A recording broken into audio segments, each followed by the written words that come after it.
You're right, Josh. How you doing? Happy New Year. Hope you had a good. Happy New Year. How are you? Yeah, I'm alright, man. I'm good. How was your New Year? Pretty standard, decent. Tier 4, spending it at home. My tier Got four. to stay safe in it.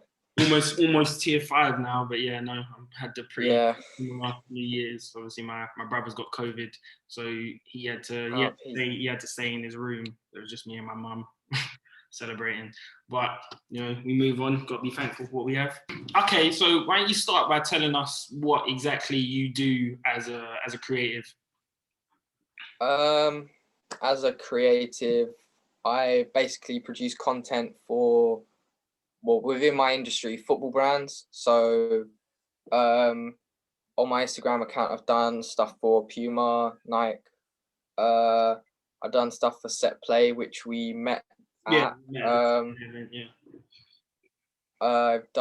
I'm doing some football content for Edison Jewelry, which is a new company in Belgium. Okay. And then I've got a local company that do shin pad printing, and they want me to do some content. I think I've got Unisport France. I've got to do some reels for them and sort of like produce content to be on their Instagram. Wait, Yeah, so I do a lot of pardon? Is Unisport the Scandinavian brand? Yeah, it's the Danish. Is it Danish? Denmark?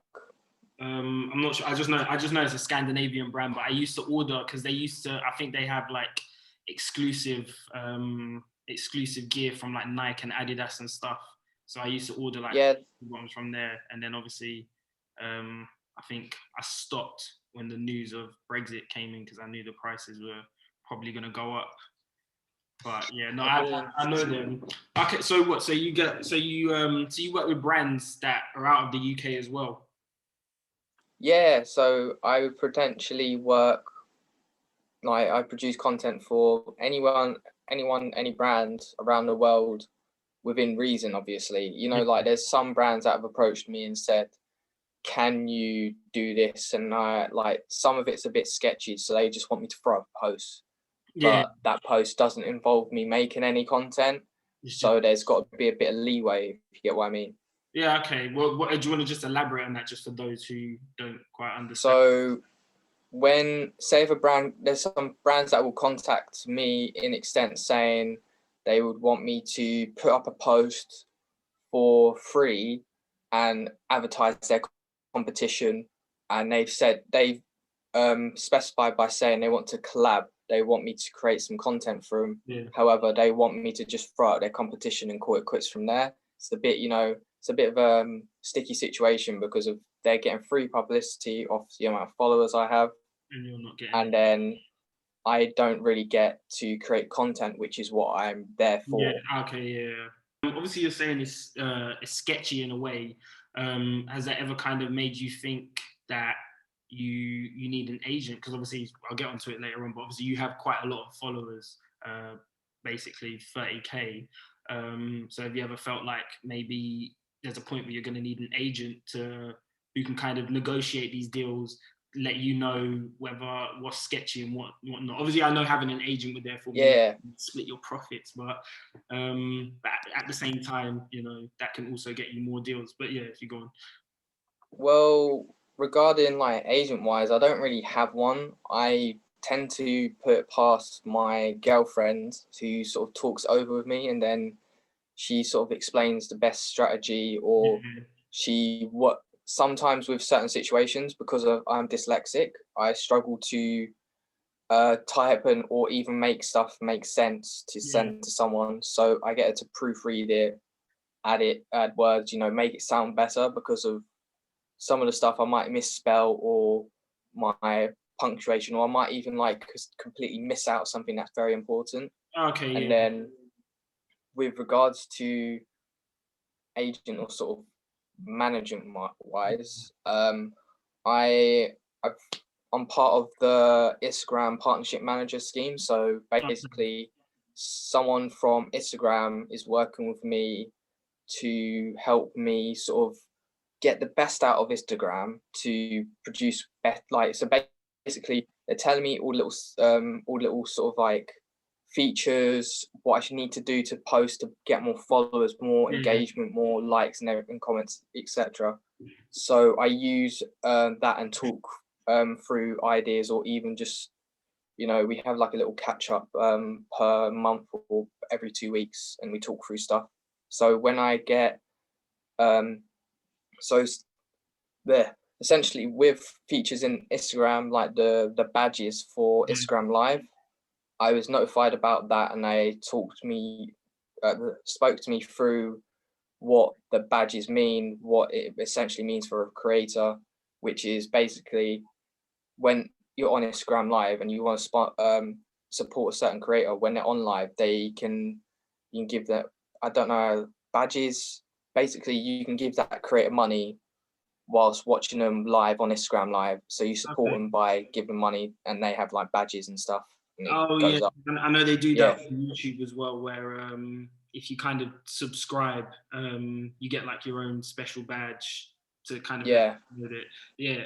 Okay, well that's interesting, because I had no idea that they had a scheme like that. I had no idea Instagram had a scheme like that. How did you how did you go about getting enrolled onto that? Did they contact you, or did you contact them? Funny you should mention that. I got the email, they emailed me, and I initially thought it was a scam because of, when you get you get like PayPal, you get Instagram, and they like, sign into this, just put your password in. I'm just thinking, they haven't contacted me before, and I'm just thinking, is this real? I actually had to ask someone, and then I just took the risk, and it's been a benefit. Been a blessing ever since. How many followers did you have at that point when they did contact you? Obviously, 20, about 20, 24, 23K. Okay, that's not too bad. And obviously, it's like it makes it. But boy, I literally had no idea that they had anything like that, which is quite interesting for other people, because obviously, as you said, it's kind of helped you go about getting, or they're giving you advice on how to get more followers and engagement and stuff. Do you feel like it's helped you as well in terms of getting more followers and engagement wise? It's helped me to like a massive extent. They've given me so much information, and a lot of it I'm still trying to work out on how, like, I'm basically in the development stage of making stuff, so content wise, like reels, especially posts and other stuff, to then publish on my Instagram platform, and then get the growth.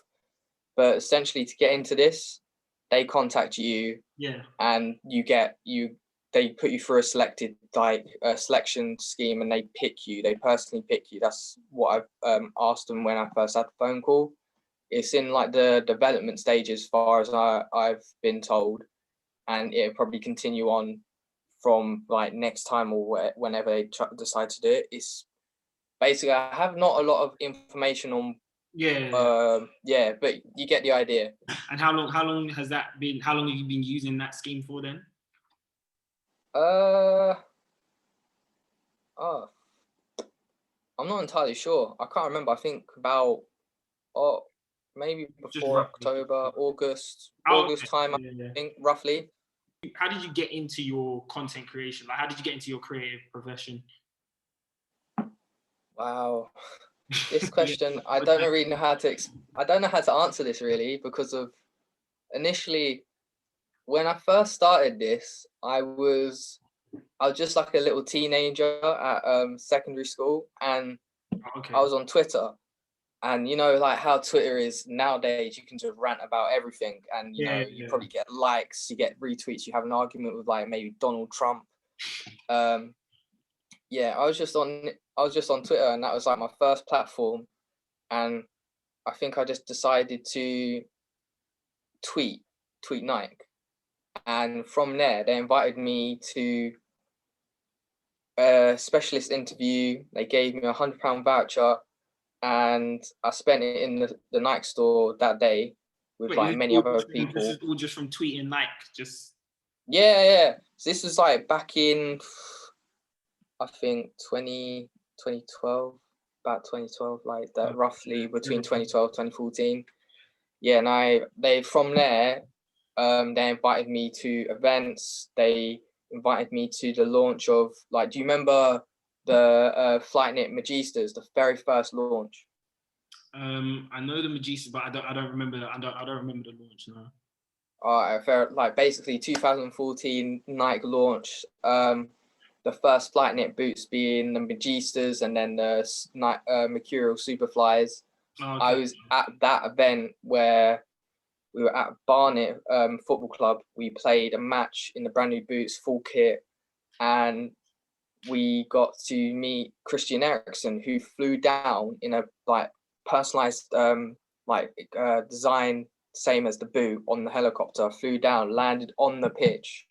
So events like that, it kept going and going, and from there I just decided, I think, to post on Instagram and continue from there. And then eventually, as the content of like me posting football, Nike stuff, a lot more Nike stuff, and then eventually the likes kept coming in, the followers kept coming in, other brands just took notice, and then that's sort of like how I became this. And I've never really planned it. Yeah, it just happens. Some of the best things happen when you don't plan.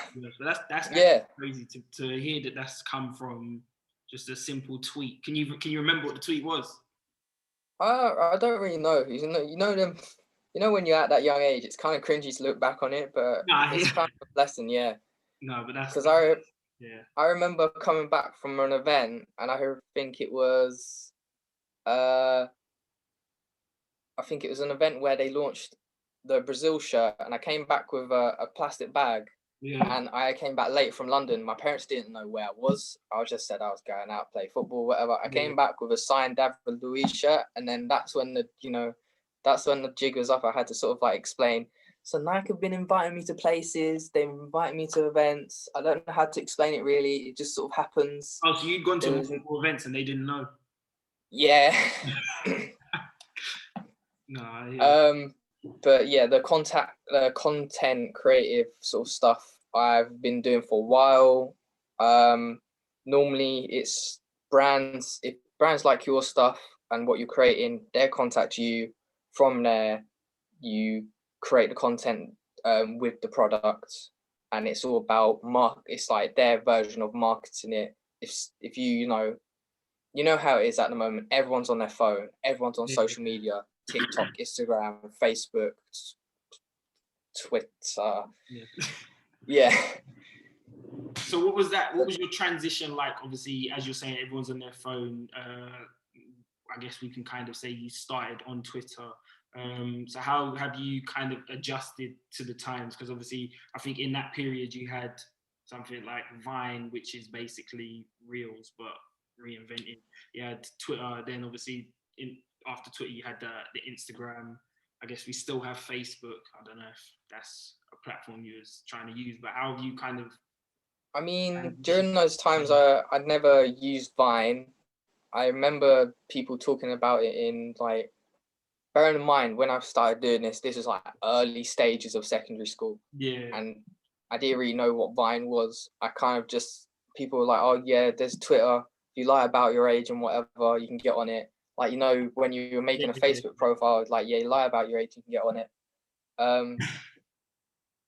I kind of initially just used Twitter as a way of discreetly I'd never put my name because of I found it putting stuff on Instagram or anything like about your life, it's just like your privacy is all over the internet now. Yeah, no, of course. So with regards to like Twitter, I kind of just posted pictures, hashtagged, and then at the brand. And because of I was such a Nike fan, and like I grew up with Nike, that was the only brand I went for. Adidas, it was just like nah. And then Puma, it was like that during the early stages of secondary school. They were like not initially where they are now in the marketing, because of like you see them now. There's Nike, Adidas, Puma, New Balance. It was mainly like Nike and Adidas, but Facebook I never used, Vine I never used, TikTok I'm still getting used to because of it's such a it's such a like a massive platform, and they've got a creator fund where you get like 10k followers, this many likes, and you can start earning money, or like within their funding, you can I basically jumped on Instagram, and that was it. That was the platform I liked, because of I'm not very good with, like I said, I'm dyslexic, not very good with words. I like pictures. Yeah, no, I hear that too. Because even with me, I've never really, like, I use Twitter here and there, but Instagram, I just feel like it's so much easier. And now that you can, because obviously when Instagram first started, I think it was like 15 seconds was the maximum you could have for a video. Obviously now they've gone to a minute, and then now they've got like the IGTV where you can have it. I don't even know if there's a cap on it, but I've seen videos that go up to an hour and stuff. But Instagram, I just feel like it's just everything. Right? You can in the bio, that's basically where you tweet, but you also attach a picture to it. Twitter, I never like. Every time I see, like, sometimes Kanye or something will pop off on Twitter, and everyone will be able to see these tweets. And I'm scrolling through, I'm thinking, I follow this guy too. Where are you not finding this stuff? I was just never good with Twitter, but yeah, Instagram, I definitely hear what you're saying in terms of like pictures. It's just easier. Visually, it's better, because even your feed as well. If you look at a Twitter feed, it's just words, occasional pictures. But if you look at a bit of a mess. If you look at an Instagram feed, if you do it right as well, like, you can get a real nice looking Instagram feed, which alone can draw people in.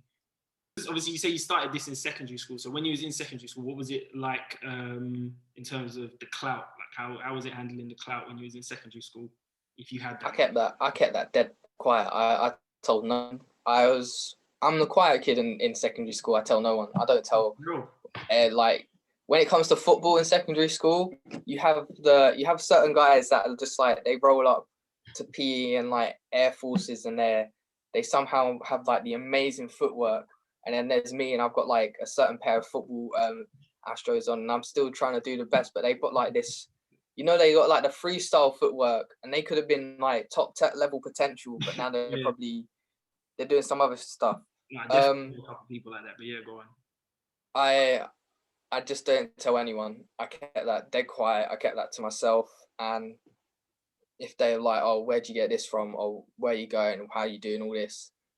I just said, just got invited, and then kept it as that. Okay, that's interesting. But I don't know if, I'm not saying I would have been out and about it, but I don't know if I would have been able to keep that quiet. Just because I feel like other people would have, I feel like my friends would have known, and then someone would have spoken about it, and then it just would have got around. I don't know how you managed to keep that so low key.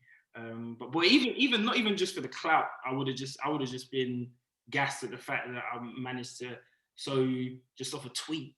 Like, that baffles me. But I mean, I would have opportunities like that. I would have done that, but because of, like I said, I was the quiet kid, and initially, I kind of want to just keep certain things private, and then there's like the people you normally get, they'll be like, invite me along, or they want to be your friends now, and it's sort of like, oh, okay, no, thanks. Okay, yeah, no, I hear that. Okay, so obviously the content creation thing, I take it wasn't something you always wanted to do, just kind of happened, and then from that you found your passion, or? Yeah, initially. I mean, I don't know how to really explain it, really. Like, it progressed. I liked what was going on. Yeah.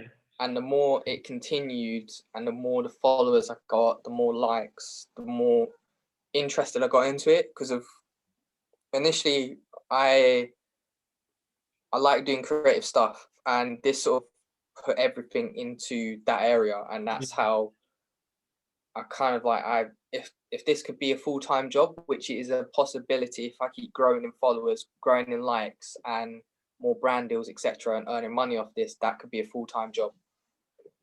I thought it was. I thought 30K kind of makes it a full-time job at this point. It kind of does. It kind of does. Otherwise, you start dropping followers, and that's when it's done. Yeah, because you're working with brands like Puma. Obviously, we'll get onto that later. But you're working with brands like Puma. Free Train is up and coming now, aren't they? The Vest. Obviously, New Balance I've seen on your page as well. So from time you've got that going on, and it seems to be a constant thing. From what I've seen on your feed since I've known you, it seems to be like a constant thing, especially with brands like Kit Locker. But like I said, we'll get onto that later. But yeah, it seems like it's a full-time thing, and definitely even leading on to that, obviously having 30K followers, you know, do you feel like that kind of puts pressure on you to keep posting regularly, or do you ever feel like you can kind of be complacent about it and ease off? Because I know when you do ease off from having that many followers, and you do ease off on your posting, you can see a little decline in the amount of followers. Yeah. You kind of feel pressured to post. It's pressured in the sense that I need to create something great, because you can't just like, if you're posting good stuff and all of a sudden the quality goes down, yeah, but you bring up the quantity, does it really, you know, interlink with what you're doing? I mean, I need to keep posting. I am in the development stage of, like I said, I was planning stuff, and I've got loads of things coming. But I think if you're not interested in what I do, you don't have to follow. If I lose followers, that's fine. At some point, I will gain that. Like a lot of people do, they lose followers, but they somehow manage to regain that. Some people have had their accounts deactivated for somewhat reason, and they've managed to gain back 20K, and it might have taken like a year or two, but they're there and they're back on the radar for brands to be like, I'm going to send you this, do a bit of content, or like collab with like creators that have got 50K, 100K. They're back on the platform, and that is just due to consistency of like being able to produce on the platform. And even the person that I talk to at Instagram, like the partnership manager, he basically initially says like, you have to be consistent. He's told me how much I need to post per week, what I need to post, like the amount of like certain things between post reels, maybe even on stories or IGTV, every little feature. And it does show the amount of like effort it takes to put into into the platform, but it does give a lot back. Yeah. I don't know if that answered your question though. No, yeah, it does, because that's it's even interesting how you've said at the beginning about how obviously having a lot of followers kind of gives you pressure to produce good work, not just constantly produce, but to produce work that stays at a certain level. And obviously when you put it like that, it kind of makes you appreciate other influencers and content creators out there, because it's not as easy as people think. Because even for me, like when I had my photography page, I found it long sometimes to post. Even when I had the photos there, it wasn't even about whether they were good or not. It was like I had the photos there, they were edited, but obviously you have to keep up with the captions and stuff, the hashtags, and it's not easy. And obviously that's I was on a very low scale. So for people at your level and above, it's definitely not an easy job. So yeah, you definitely explain it like that. I mean, you have to admit, like if you ever watched Love Island, or anyone that watches this watch Love Island, if you look at their profiles and see they have over 1 million followers, or like between over 50, like 500K. If you look at like say one, if you just look at their posts and look at the consistency on how they post, have you seen some of them post on Instagram, and it really bugs me that they have all these followers and everyone's liking it, everyone's commenting on it, people probably saving it, sharing it and whatever. They have like one nice picture, and then that you swipe across and you see there's like one picture where part of their legs blurry, or their arms, it's like really shit. It's really like on the phone quality, that shit. Yeah. Well, that bugs you? It bugs me because I know like they've become reality TV famous, and it's not my deal, it's not my problem, it's their life. But you have like this many followers, and you're gonna post something kind of like, look at me in this dress or whatever, or look at me in this top, and then you get like the photo where they're standing there, but part of their body is like blurred, and you're just like, do you feel how did that make that the final cut? So you feel like they should be going out of their way to make sure these pictures are like top quality? not like top quality, but just initially, if you look like between me and you, if you look at a photo of yourself and you just see part of your arms blurry or your legs blurry, or like you know when there's like lens blur and it's on off the iPhone or the Android, does that really feel like you could post that? I mean, if I really wanted to post, and that was the best one out of all that was there, and it was, I might, I might post it. But I do hear what you're saying. But at the same time, obviously, yes, they did ask for the fame by going on something like Love Island, but it's also they're just trying to live their life. Yeah, I hear what you're saying, but at the same time, they are just trying to live their life. Like just like sitting here right now, I've also thought of a counter argument because they are human beings. Yeah, exactly. So mistakes are allowed to be made. They don't have they never asked for this. They went on the show to get like for the money, for love and whatever. They don't have to obey anything. They don't have to stay up to certain standards. But it's just like that one might bug me in a little bit, but it might bug other people. But at the same time, people adore these people because of they've come on the show and they've been who they are. No, but I do get where you're coming from, and obviously, it's interesting that you say that because I don't know many content creators that are at your level, especially in terms of followers, and so it could be a thing. Obviously, if this is your profession and other people's, people similar to you could also feel the same. So it's good to kind of get a viewpoint because you might not be the only person. Obviously. Honestly, if I ever meet someone that finds that thing that that specialist, like that one little thing that bugs me exactly the same, I'm gonna be shocked because of it's just random. I saw the photo and I was like, you know what, I just can't deal with it because they posted 2 photos, superb photos, definitely taken by someone else on an iPhone. Yeah. That third one is just like, really? I hear what you're saying. I don't necessarily agree, but I do hear what you're saying.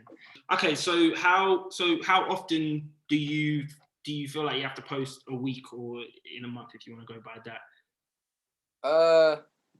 2 to 3 times a week, which is what I've been recommended to do.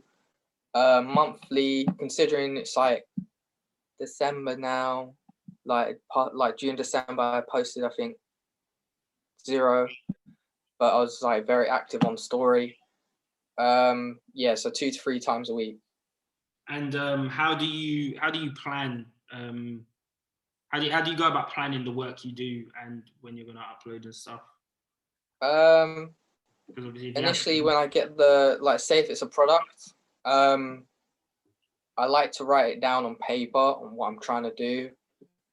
But I have been told that I overthink it quite a lot, making that an issue because of, overthinking creates problems and, it continues. But I like to write it down because at least I know what I'm doing.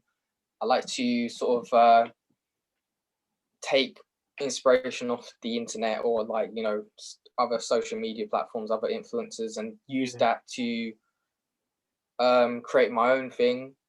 And I like to talk it through with my girlfriend, and then on the day when it's like shooting for a photographer, they also have their own idea on it. So I like to take their idea, I welcome what they give idea, and we do that too, because of initially, if it's just my idea, then it just stay one way. But if I have other people's ideas on it too that want to help, then I'm happy to have that, and they will get credit too. So obviously with the photographer, you credit them, and they post on their profile and what they did as well and their stuff. I'm rambling a bit, but you get the idea. Literally. I was gonna ask you where you get your inspiration from to do your stuff, because obviously, because leading on what you said about being a content creator and how you feel the pressure to post good work, not just post. Obviously, to post good work, obviously, your mind needs to be creative and think of creative ideas. So I was gonna ask you anyway, where you get your creative inspiration from. Obviously. Yeah, I like to like I said, I like to write stuff down and look at other people's stuff. And sometimes sometimes I don't even look at other people's stuff. I come up with the ideas in my head and just like ponder on it. And even if I talk it through, like I said, my girlfriend or the photographer I'm working with, they come up with ideas, and yeah, it just pieces together really well. Because I could sit through and like look through Instagram all day, and some of the stuff might look completely similar, and you don't want it to look exactly the same or similar to someone else's work. You want to have your own unique kind of style going on. I get what you mean. Do you constantly work with the same photographer, or do you switch it up here and there? I initially have worked with my one of my close friends, Carl, as a photographer, because I find he's very comfortable to be around, and he's got really good like creativity and skills on the camera. Yeah. He's I'll give you his Instagram after this as well. He's like really good at what he does, and he just rolls with it. Honestly, he comes out with the great stuff. He edits it too. He takes literally, you could be there. Me and him could meet up when we go and do it all, like the whole day, and then it comes to the end of the day, and then sometimes like if he's not available, or I'm near like down at my girlfriend's, I ask her if she can do it, and she's very good with the camera as well. She knows what she's doing, very creative, and we go through it. We look at how it is, and she directs me very well. So that's a key part of everything, because of if I'm getting stuff done and I like have an awkward position or I need to do something, she directs me to do like model or a photo, or you get the idea. You just direct the whole thing, so it doesn't become me doing something and then we look back at the photos and then it's just like a lot of it's just write-offs. Yeah. Okay, that's cool. And do you have like being in the position that you're in, obviously with the amount of followers that you have, do you have photographers contacting you, or do you end up contacting them? And like, do you always have to, is it more like okay, if we work together, you post the work and tag me, and then that's how it kind of paid off? Or well, initially, like with photographers, I've had a few photographers contact me. I like to contact photographers if I see their work, I like it. So I've worked with my recent post. I worked with a sports photographer called Holly, and she like had the equipment, everything. She was up for it. She's taken some really good photos, and I mean, they're so good. Like she's photographed at football games, especially like Tottenham played recently. She's photographed Spurs women when they had Alex Morgan, and she's got some really great photos of me. And I've only posted like a select few at the moment because they're that good that I want to post them again. Yeah. And that's not even like branded, like fully branded content, but they're just like, they're superb. And there's other photographers that I want to contact and work with because they've done previous projects that I really like the look of, and I want to collaborate with them. So yeah, initially it's just that network. Yeah. Like when you contact other people or they contact you, what's it like in terms of responses? Like, do you ever get people ignore you, or do you end up, are you the type to ignore people if you don't really want to work with them? That's right. Be honest. Be honest. I mean, you know my replies. They're not the greatest. No, I hear that. But even that's not... No, yeah, go on. Oh, sorry. Like, my replies, they're not the greatest, and it's not down to anything personal. It's just like, it's sometimes with the amount of people you have to reply to, and it becomes quite a mental task because of there's hundreds of people, and you DM'd them, and then you've got people who want to talk to you, and it's just become like, I'll reply to this person today and this person, and then some point I don't even get notifications from people, and I think like, oh crap, I've ignored them, or they just don't want to talk to me, and it turns out I have to reply back, or they just didn't want to reply back. So what is your DMs kind of blown up? Initially, yeah, but it's from conversations from me talking to people or them talking to me, and we're having a conversation, and then it either like I either get distracted because I have to do other stuff during the day, or they get distracted, and we basically what I'm trying to say is a lot of DMs becomes quite hard and hectic to reply back to all of them, but I don't want to kind of leave everyone ignored. If the conversation ends, then I don't have to reply back to it. You get what I mean? Like, there's like people on Instagram, they double tap that message and they like that message. That's the end of the conversation. You're never talking to them again because that's it. They don't want to talk to you.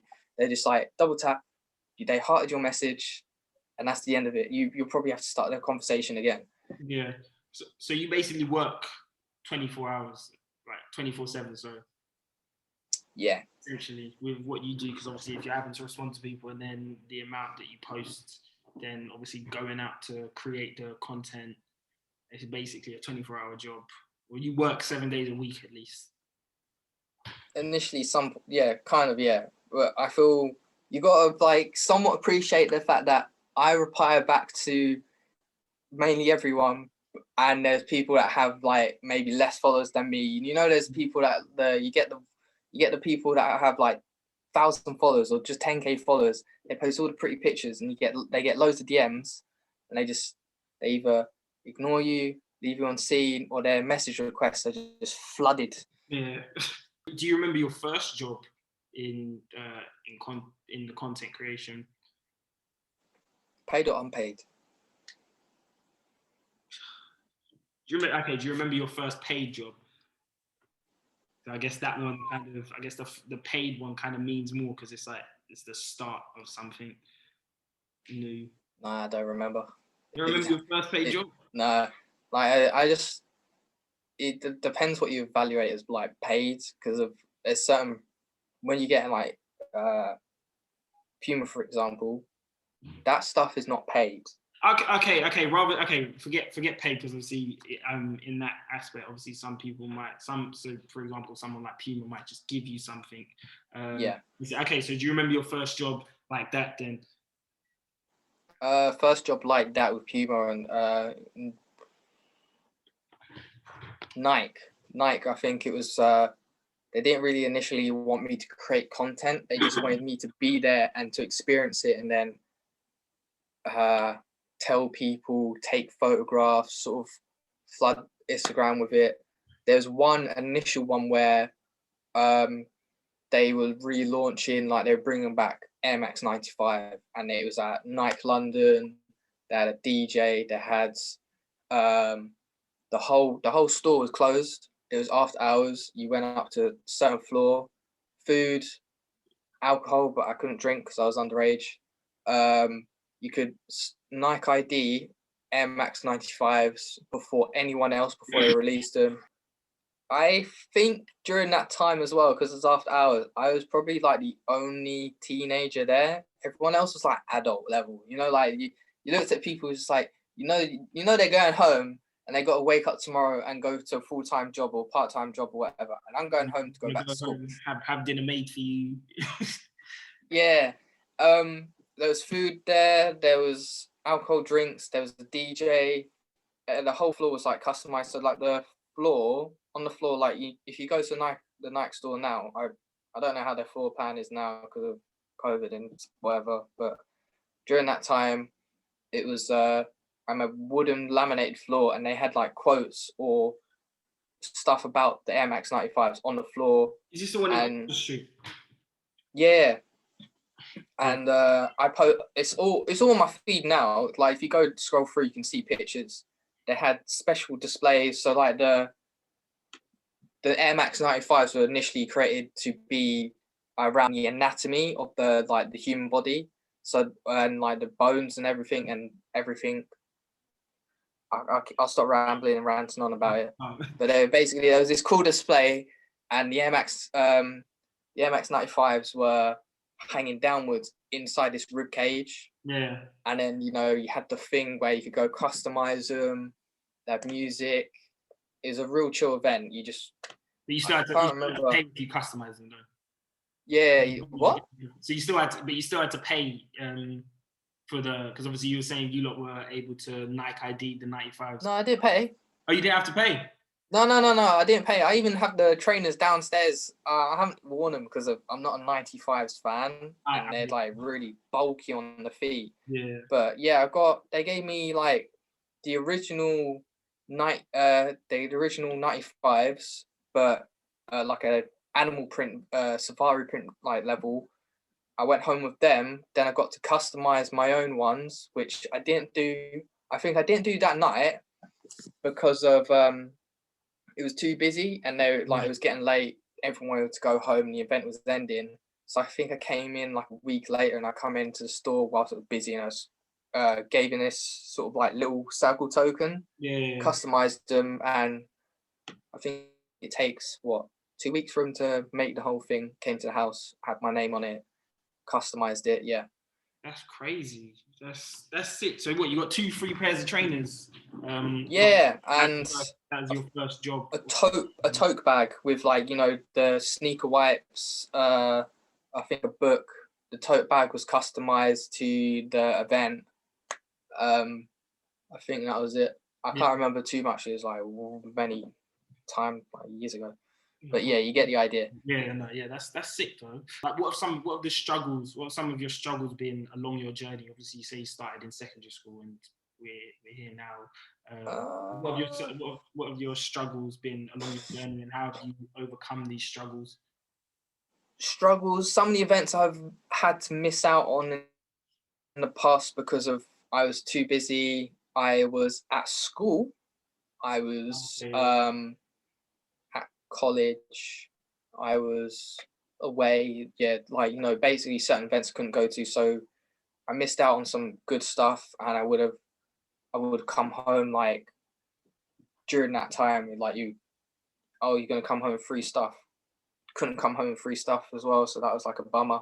And the experiences I have to actually applaud Nike because of they've given me so many great experiences, and there's probably many more to come in the later future to like past COVID. They've really like changed my life because of I could have just gone to school, gone to college, maybe university or whatever, got a job. That's it. Yeah. There'd be no like, you're going to an event today. Yeah, no, but that one tweet changed it all for you. Yeah. So it just sort of I have to like really say thank you tonight for changing the whole sort of layout of my life, and then for keeping it up and inviting me, because I've been to some really cool events, met crazy people, experienced some cool stuff, and it's really it's changed my outlook on life, and it's kept me very open-minded with certain things. Do you think you would be where you are also without if you didn't network? Because obviously you could have maybe done it and gone to these events and just kind of taken advantage of the opportunity, but not networked. Or have you networked? I mean, initially I could have found out about these events later on, but network, but with essentially with being given that opportunity and given like having the doors open to like given the opportunity, doors open, walking through, having more doors open from there, I would have probably maybe if I saw any like advertisement of this event, which they never really did during that time, I would have picked up on the opportunity maybe a year later or a couple of years later. It would not have been the same because of it'd be like, oh, I've gone to say this event, but I had to sign up to it. I've gone to this event, but they invited me. Yeah. Okay. That's sort of like that's the privilege and how thankful I am, because of I don't see there would have been any sort of there would have been a major difference. How have you coped during COVID? Like, obviously at one point it would have been a big risk to go and see someone in early stages. It's a big risk now. It's still a big risk now. It's still a big risk now, but I know people don't view it as big a risk as they did when it first came out. Like I was even speaking to someone the other day, they were just like, yeah, it's getting a bit much now, to a point where I don't even believe it. But obviously, you say that there has been Protests in Hyde Park against this lockdown today. The amount of people there, especially that we're in tier 4, is crazy. But how has it been for you? How's COVID impacted your work? It's made it more difficult because of essentially a lot of the stuff I wanted to do and been trying to do has been harder because of goals have been taken down, the nets have been taken down. If there's a 3G pitch, their goals have been chained to the fence. It's been a struggle for the sense that, yeah, I've not been able to meet up with people because of restrictions, which you have to obviously obey the government guidelines and stuff, because if you will get fined and you can be arrested and whatnot. Yeah. With certain like facilities, like all the 3G pitches being locked, the goals being chained up, taking the nets down. They don't want you mingling or any like during I think the first lockdown, there's people like jumping fences and still having like Sunday league matches or training sessions with other teams. That's a massive congregation of people. Not being able to travel to places and not being able to meet up with, like, say, photographers to get content done. It's been harder, but a challenge is a challenge, and I can still, like I said, I've got stuff in the plans and I've been creating rules by myself. So it's just been a learning curve, really. Yeah. But there has been, like, with the struggle of COVID, I have seen a lot of other creators still creating stuff, and some of them I initially have seen like they have been breaking government guidelines to get it done. So, like, I don't know if people view this, they might think of it differently. Yeah, go out and do that, but it's just dependent on, like, do you want to break the rules and continue a pandemic, or do you want to follow the rules and we initially be out of lockdown? Yeah. But like you were saying, a lot of people viewed this as the government not handling it properly, but especially the British public, us ourselves, not initially like us two or other people, but like the people who have gone up to protest at Hyde Park today.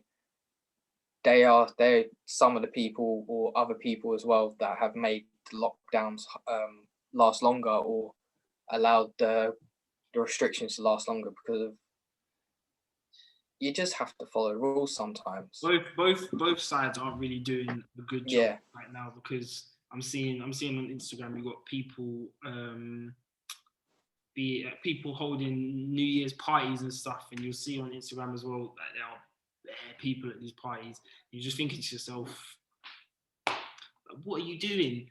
And then obviously the government doing like I didn't agree with the eat out to help out, just because obviously you're doing the whole 50% off.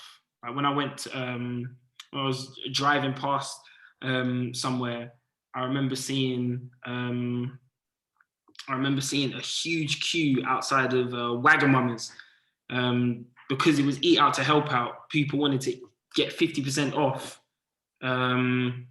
But obviously by doing that, you've just created this huge demand, and now everyone's trying to take advantage of this scheme, especially because they know it's not going to happen as well. You've got people trying to take advantage of this scheme. So obviously I didn't think that helped at all, because it just encouraged people to be out. So obviously I've seen you've worked with brands such as Kit Locker, Puma, New Balance, Free Train. Obviously I met you at the Set Play event. How did you go about getting these opportunities for yourself and working with these brands? Obviously I know you mentioned it before. Set Play was initially like, I saw them on Instagram. I just DM'd them. I like their content, and we worked from there. I like good friends with the words are not coming out right now. Good friends with the creator of Set Play, and yeah, he invited me a lot. Like, he told me about tournaments. That's how I met you. Played in that tournament. Hey, initially, we smashed that. We smashed that underdog level. Because the way our team was assembled as well was an absolute joke. Because even that day, I hollered my friend, because he lived around there. I was like, "Yo, do you want to?" Yeah, I remember you saying that, and it was just literally like, last minute. It was just like rambled up together. We'll come along and be like crash test dummies. Not a chance. We literally smashed them. No, we did. Even that first game as well. I think that one caught people off guard. because I think we smacked them like 8-2 or something like that. Yeah. That was a moment to remember. But yeah, so yeah, how do you go about getting these opportunities? Obviously, with the set player, and you said Puma opportunities. Like most of them, they contacted me, and we worked from there. Like Puma, come to the inviting you to this event, come to this event, and create some content for us. So film the event for your followers. Take some pictures, use these hashtags, use this tag. Pardon me. Don't tag the location because we don't want other people turning up and starting to try and come in. Enjoy the event, stuff like that. That's initially how it's been, and they contact you if they like the content. So there's creators like much at a higher level than me, predominantly like freestylers and stuff, that have gone to different events that I haven't been invited to. They have they still get different brands and whatever, but that's because of they create freestyle content at a better level because of they practice every day. I do different content and I actually play football, so there's a big difference. And are you working towards getting like a permanent deal with a specific company, or I don't like initially with that a certain deal with a special like a particular company. I think that only like there's only one person that I know that does YouTube. They freestyle, they do trick shots and whatever, and it's London Movements, and he's a Puma ambassador for Puma. So I think the only way about getting, like I say, that sort of level, that brand deal, it would be sort of like consistency of like the content, and it'd be more having to contact them and negotiate with them, yeah, but face to face or by phone call and then arranging something. But that's what you're initially asking is sort of like a brand deal, like a actual football player brand deal, how like Nike sponsor all these athletes and they get all the boots, the clothing and everything. That's like sort of a brand deal for endorsement, and they still get paid for that. Like Ronaldo. Not necessarily even on the football player level, but I know that it can be. I know that it can be possible within your profession to, at some point, because obviously right now you're working with a bunch of different brands. For example, you're working with New Balance, Puma, and Nike. But they all produce the same things. I'm saying, like at some point in the future. I think it's possible. I'm not sure how. Like, I haven't planned or like thought about that for the future. I'm just taking it how it comes.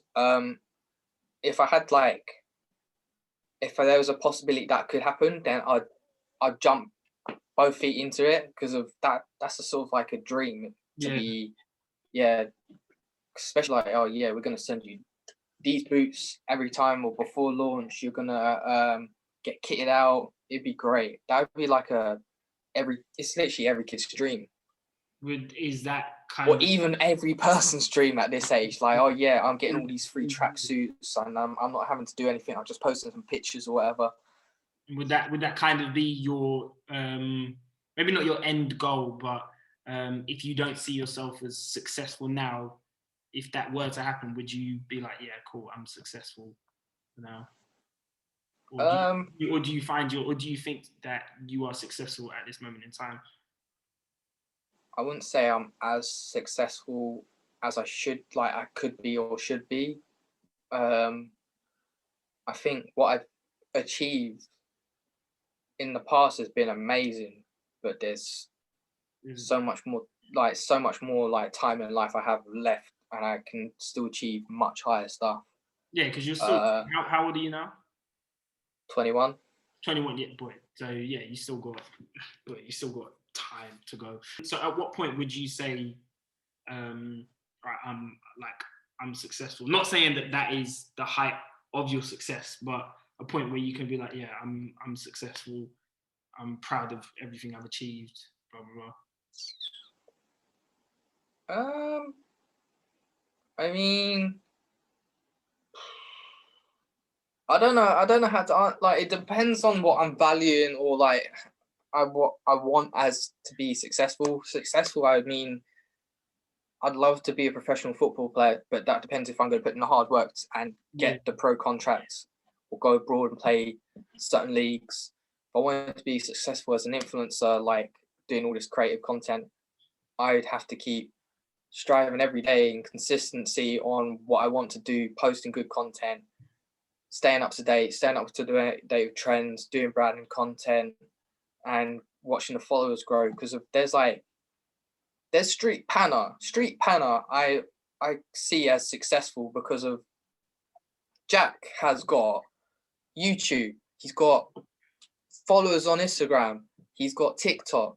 He's got honestly, the guy I value that guy as successful because of he's put in hard work. That hard work has paid off. Yeah. Now he jumped on YouTube and he even put a video on how to do most of these how to panna, how to do mousetrap, I think there's one that he did saying he worked hard for 7 years to get where he is today, and it's just practice, consistency, working hard, and where he is now. And I think he's got 500k followers. He's like, if he keeps this up, I think by maybe 2022 or 2023, he'll have 1 million. Yeah. He might have 1 million by then, and then at that point, what can you say? He's globally known anyway. Yeah, by that time, you have 1 million followers. You don't have to work. You don't have to go work at Tesco. You don't have to go work for Top Man or whatever, or wherever you're going to work for, Lidl, or work in a company 9 to 5. Because once you have 1 million followers, or even at the amount he has now, doesn't have to work. That is his full-time job. It's a lot, man. Yeah. You won't have to work. Okay, so obviously looking at all of that from his point of view, obviously you got the F2 and then other people. What is your overall end goal that you want to achieve? What is your aim here to achieve with what you're doing? I kind of want to do. If I want to achieve this end goal is to be successful. I want to try and achieve 1 million followers. That's going to be a lot of hard work, but it takes time. I would still be happy with what Street Panna has, the amount of followers he has, the consistency, being that technical with the ball. I am going to work that as hard as that to be that successful. Yeah. No, but do you want to still be doing what you're doing, or do you want to be doing more? I want to do much more because of posting. Wait, what? Pardon? I'm saying aside from the followers, what is your goal? What is your end goal to be doing?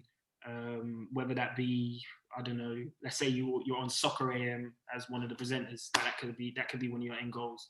So stuff like all right. Followers. Well, success. It's just a hard question to sort of answer because of. I mean, I would love a house. I'd love to learn how to drive. Somewhat played professional football in my lifetime. Yes, there's I'd love to even go on Soccer AM and not present it, to be on the show. Yeah. Yeah. There's just there's many things. It just depends on what the values of it and the goals and what it means. What you're valuing as success, because if there's people that want to maybe get, there's probably people that just want to try and get 10k in their bank account during COVID. There's probably people that are striving to get promotion or try and earn enough money in their their teens or 30s, later in life, to try and buy a house. It just depends what you're valuing as success, because there's people that value different things, and it's depending on what their outcome is, what their outlook is, what their, you get the what I'm trying to say. Yeah, of course. Yeah. There's success. It's just hard thing to answer. Yeah, no, that's fair. Okay, so if your work gave you the opportunity to go abroad, would you take it? Yep. Where would you want to kind of be? Is there anywhere that you've thought about? Have you had any opportunity? Because obviously your work, you mentioned at the beginning that you've been working with some brands. I've gone with Jägermeister to Croatia for I think a weekend. or maybe 3 to 4 days. I can't remember exactly, but that was that was good. I would happily do that again. I don't care what country it is. I just want to do it. That was my first ever holiday.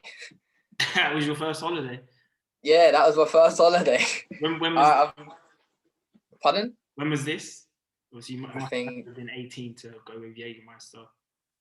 yeah, it was about that time. Yeah. And what did you have to do? Was that another partnership thing? Yeah, it was like a partnership thing. It was like a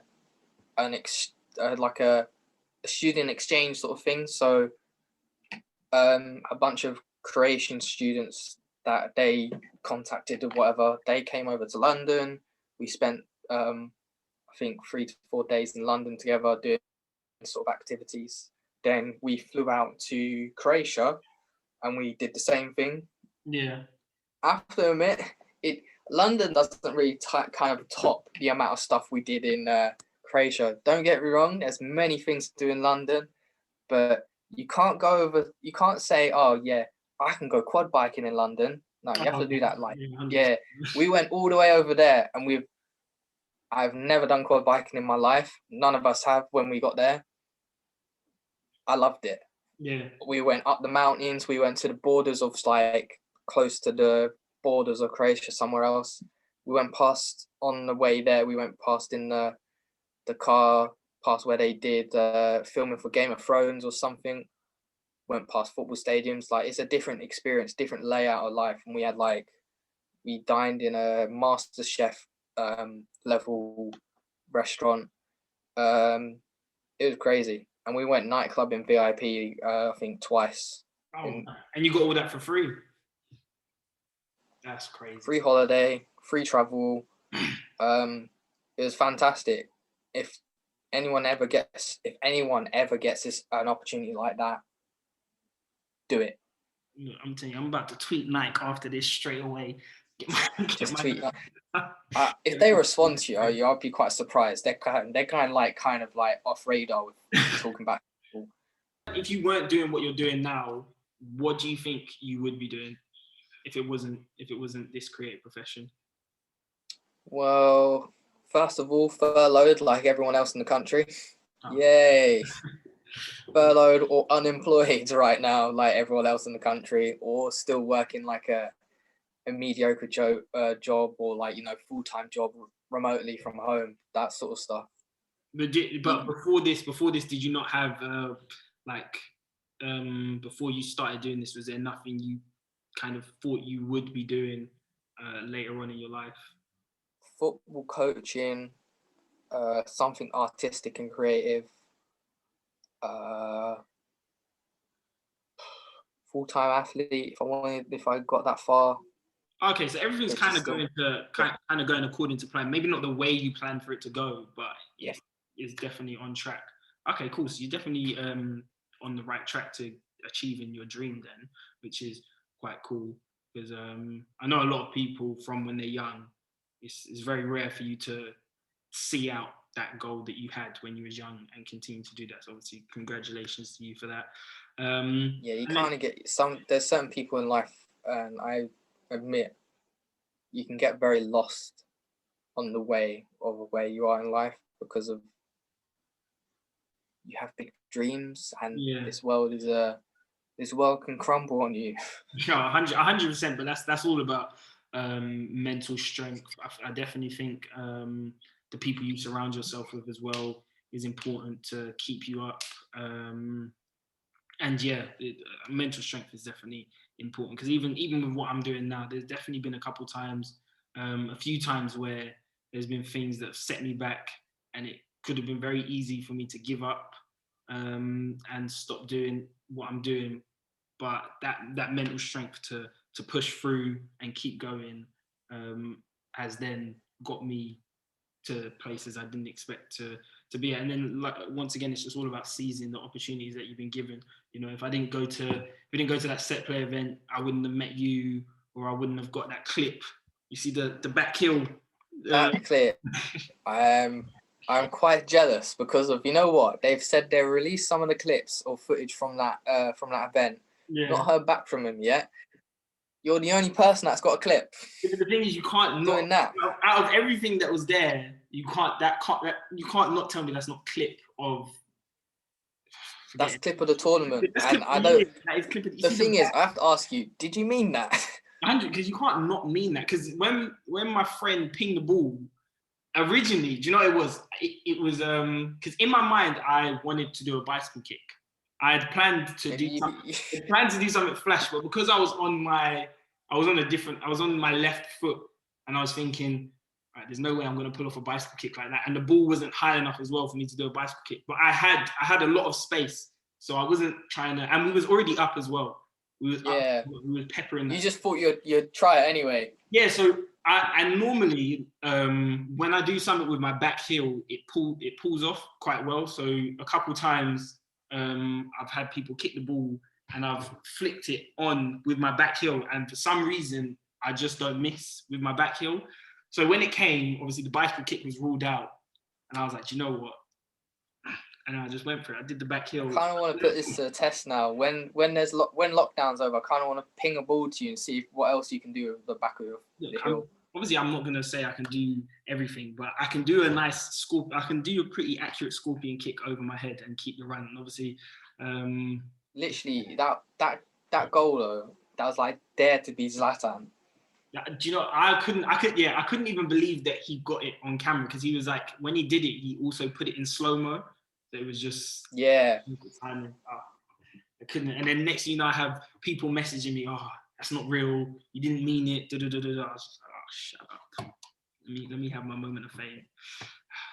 Haters will hate, but can't all do it.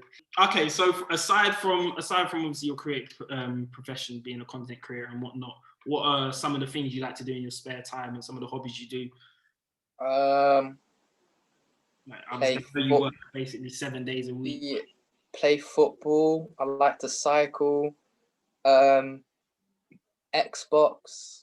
Oh, you're an Xbox player.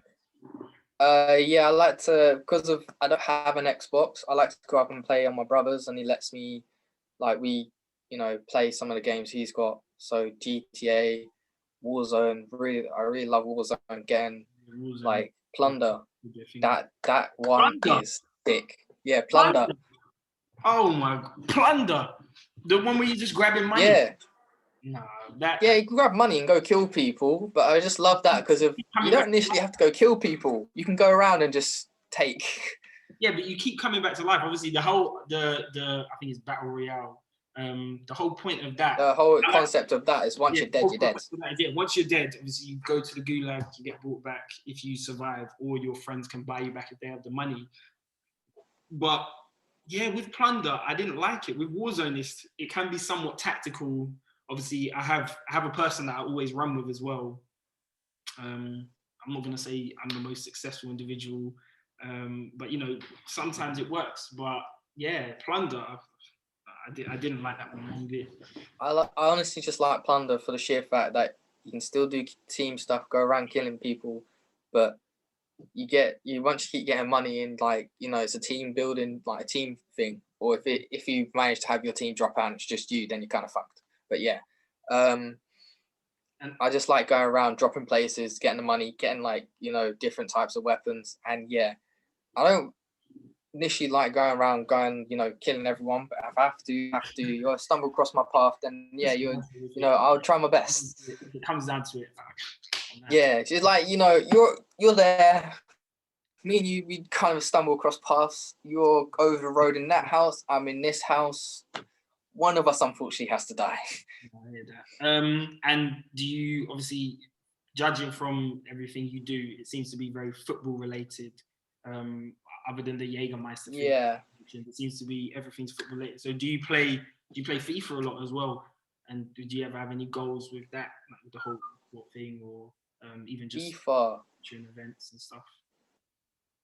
FIFA, you might want to edit in some question marks and exclamation marks across my head when I say FIFA. I haven't played that in such a long time. So you're into all the football stuff, you play games, and the one game you don't really play is FIFA. Well, last FIFA I played was FIFA. FIFA 14 on Xbox 360. Then Oh, I've only played FIFA Xbox 17. I've only played FIFA 17, I think, last year at some point, very brief, and then yeah, I've not even played any other FIFA apart from that. So I feel quite outdated because there's there's better graphics now. There's better players now. There's Mbappe. You didn't have Mbappe in FIFA 14. You didn't have Mbappe like two Xbox generations or yeah. two generations on from when you last played FIFA. I would have even accepted Pro Evo, but it turns out you just. I just don't like PES. PES is just the only PES I've ever played in my life is PES 08. Oh wow! So you was even late for the PES rave, because that like PES 6. I think that was the one with I want to say Henri on the front. No, I think it was Adriano. He was on the front cover of PES 6. That was kind of an era. He was like majorly top rated. He had like 99 everything in like you could score from anywhere. Yeah, his career is quite interesting though. Like his career in real life, because of I remember I read something where his career dropped. He went back to Brazil. Yeah. And there was rumors that he became a drug lord. Oh man. Yeah, and then he became something like a Adidas ambassador or something, or FIFA ambassador at some point. Yeah. Yeah, so there's big changes. All right, now to wrap up, obviously, you've got quite a story going on, and this story that's continuing to go. But from everything you've experienced, and we've been on here for a few hours. But from everything you've experienced, do you have any advice to offer to other content creators or people who are aspiring to do who are aspiring to get to where you are, or even people who just don't know where they're at in life? Do you have any advice to offer? I should hope you have some advice to offer. Yeah, I would hope so too. Yeah. Can you rephrase that? Can you say that one more time? But yeah, do you like, from everything you've experienced, do you have any advice to offer to other aspiring content creators or people who are maybe stuck within their journey and don't know what to do next? All right. For content creators, if you haven't found your niche yet for content and what you like or what you think you're good at, find that first. Yeah. So if you like football, or you're good at football, or freestyle, whatever, or you like makeup, whatever, reading books, painting, drawing, do it. Yeah. Just do it. Show the world. If you're starting off, don't care about likes, don't care about followers. Yes, use the hashtags. Yes, caption it, make it meaningful, and make sure you post what you think is good, what you like. And if the followers, the likes don't come in at first, don't worry about it. Keep posting, keep the hashtags coming, keep it coming, keep the consistency going, because of, like with everything, if you're going to do something, don't just yes, I'm going to post here, or if you want to be good at like say drawing or doing, even if it's like you're going to school, you want to be learning, right? Along this part, like along the journey of life and what you want to do, what you want to achieve, you are learning, and you are going to work hard at it if you want to do it as well. So football, when you're playing football, you're learning new skills, you're learning different tactics, you're learning how to play better, you're working hard at it. Yeah. That's how you sort of progress. So yeah, content creators, do the same, persevere, post what you like, post what you're good at, keep it coming, do reels as well, stories. Maybe if you like other things, you can have another account or post, intertwine that into your work. Yeah. You were saying people that are like don't know what they're doing in life or whatever. No, well, I just meant people that are kind of stuck with maybe what they want to post about, or just don't know how to approach doing what you're. So obviously, for example, you knew what you wanted to do, you just didn't know how you was going to go about doing it. But then when you did that Nike tweet, you got that opportunity and you took it. So it's kind of offering advice to Yeah, people who I don't. would say to them, don't focus on don't have your mindset on, yes, I want to get free stuff, I want this brand to approach me, I want, like I was saying, likes, thousands of followers, whatever, I want to be global. Just start off slow. Yeah, Yeah, with everything, start off slow. Make, like, you're learning from your content. You might post something that looks like you just found out how to use a phone. That's a start. And from there, you learn. The consistency of you learning and posting gets better. The quality gets better. The content gets better. It just keeps going and going. And from, like, as soon as you know, you're down here, now you're up there, yeah, and you have like, if you have like maybe Puma, Nike, Adidas, New Balance, Umbro, Reebok that is coming back into the game in 2021 somehow. Reebok's They big. contact you. Yeah, you just keep trying. And like, if you're gonna do something, at least put all your effort into it. Yeah, 100%. You can't, if you're gonna do something, you definitely need to. You can't do it half-hearted. You have to Yeah. give it all. All right. Well, thank you for your advice, and thank you for taking the time to jump on this interview. You know, we've been trying to do this for a while. Eventually, we got it going, but Yeah. that's 2021. You know, we didn't want to do this in 2020. We wanted to hit Fresh 2020. start to the year. 100%. And I hope 2021 has a lot in store for you and your content creation. And I hope everything goes as planned. Thank you once again for joining Cocoon and talking about your journey.